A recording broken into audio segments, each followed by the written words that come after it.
దొంగతనం చేసావు లేదా ఇప్పుడు ఫోను? మరి నీ చేతిలోకి ఎలా వచ్చింది?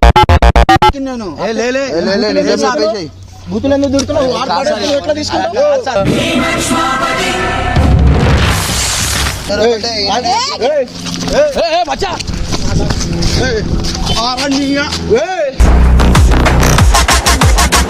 ఏంది ఇది?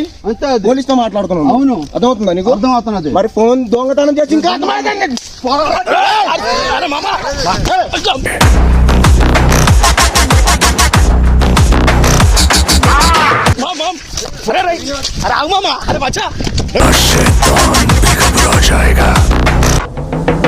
అందరి మధ్యలో ఉండే సార్ స్పీడ్ వచ్చింది సార్. వచ్చి ఇట్లా జోబులో పెట్టిండు. పెట్టి ఉరికిండు. నువ్వేమి చేశావు నేరం నిన్నెక్కడ